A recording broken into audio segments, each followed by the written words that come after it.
अरे लो भाई रोहित शर्मा, हमने तो लगा लिया कान के हाथ संन्यास ले जाएंगे, लेकिन कभी इंडिया में खेलने नहीं आएंगे।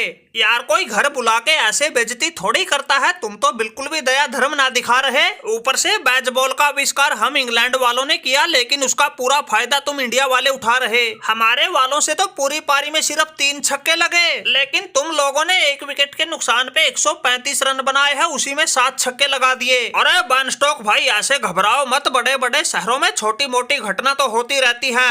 अरे माना कि हमारे कुलदीप यादव और अश्विन अन्ना ने तुम लोगों को पहली पारी में सिर्फ 218 रन पर निपटा के तुम्हारे हार की नींव तो पहले ही दिन डाल दी है। फिर बचा कुचा काम हमारे बल्लेबाज कर रहे हैं। पहले जायसवाल ने तूफानी अंदाज में 58 गेंद पे 57 रन बनाए, 5 चौके 3 छक्के लगाए। मैंने भी 50 पूरा कर लिया है, 6 चौके 2 छक्कों के साथ 52 रन बना के खेल रहा हूँ। अरे रोहित भाई, यही तो समस्या हो गई। काबू तो तुम्हारा वो जायसवाल ही नहीं आता था। अब की बार जैसे तैसे करके हमने उसको जल्दी निपटाया, तुम खूंटा गाड़ के खड़े हो गए। फिर इस गिल के चौंचले तो अलग ही है। आजकल ये तो चौकों से ज्यादा छक्के लगाता है। पिछले मैच की आखिरी पारी में भी सिर्फ 2 छक्के लगाए थे। इस पारी में भी नबाद 26 रन बना दिए, उसी में 2 चौके 2 छक्के लगा दिए। अरे गिल भाई, अगर तुम्हारी सारा से कोई तू मैं हुई है तो उसका गुस्सा हम पर क्यों निकाल रहे हो? भाई अपने रवैये को थोड़ा नरम करो। सीरीज तो तुम लोगों ने पहले ही जीत ली है, अब क्या खाल उतार के मानोगे? अरे देख भाई बैन स्टोक, इसमें हमारा कोई कसूर ना है, तुम तो गलत टाइम पे फंस गए। भाई कुछ एक दिन पहले हमारा बल्ला थोड़ा खामोश क्या हुआ, लोगों ने हमारी टीम में सिलेक्शन पर ही सवाल उठाने शुरू कर दिए। इसलिए भाई हमारा तो पारा कई दिन से चढ़ा हुआ था। तुम लोगों ने हमारे जायसवाल भाई को स्टंप आउट करके उससे तो पीछा छुड़ा लिया,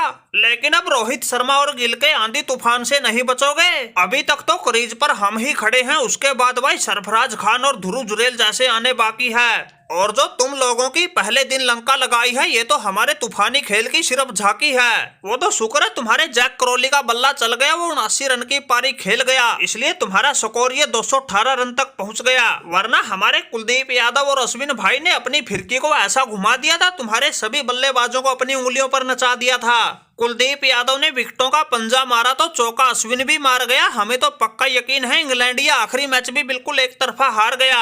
अरे यही तो मुसीबत बनी हुई है। हार जीत तो देखी जाए, तुम लोग तो हमें मुकाबले में ही नहीं आने दे रहे। अरे क्यों भाई? कुलदीप यादव माना कि अश्विन का तो 100वां टेस्ट मैच था, ये तो कुछ बड़ा करने के चक्कर में 4 विकेट ले गया, लेकिन भाई तुम हमारी इंग्लैंड पर कहर बन के क्यों टूटे? अरे तुम्हारे सामने हमारे Jack Crawley, ban डकट, Johnny Bairstow और ओली पोप सभी हो गए फ्लॉप।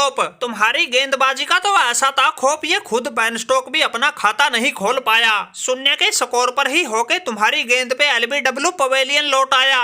अरे बैन स्टोक भाई, लगता है तुम लोगों को पता नहीं, जब कुलदीप यादव की फिरकी घूमती है तो ऐसे ही गिल्लियां बिखरती है। अरे तुम लोगों ने शुरुआत तो अच्छी की थी, लेकिन भाई कुलदीप यादव के लपेटे में आ गए, इसलिए तुम्हारा इतना बुरा हाल हो गया। और हमारे सामने आते ही तुम्हारे बड़े से बड़े बल्लेबाज का भाग्य भी सो गया। तुम फिरंगियों की कमर तो मैंने और अश्विन ने ही तोड़ दी थी, फिर रही सही कसर हमारे बल्लेबाजों ने पूरी कर दी। पहले तुम्हारे गेंदबाजों को जायसवाल ने खूब धोया, अब ये रोहित शर्मा और हमारा गिल तुम्हें बख्शने के बिल्कुल भी मूड में नहीं है। फिर हमारी भी बल्लेबाजी आनी बाकी है। पिछले कई मैचों से हम तो भाई गेंदबाजी से ज्यादा बल्लेबाजी में कमाल दिखा रहे हैं। अब तुम खुद ही अंदाजा लगा लो, हमने तुम्हारा गेंदबाजी में ही यही हाल किया है, तो फिर बल्लेबाजी में क्या करूंगा? अरे रोहित शर्मा कप्तान साहब, तुम देखते रहना, इन फिरंगियों को आखिरी टेस्ट मैच में ऐसा मजा चखाएंगे, इनको पारी की हार से हराएंगे।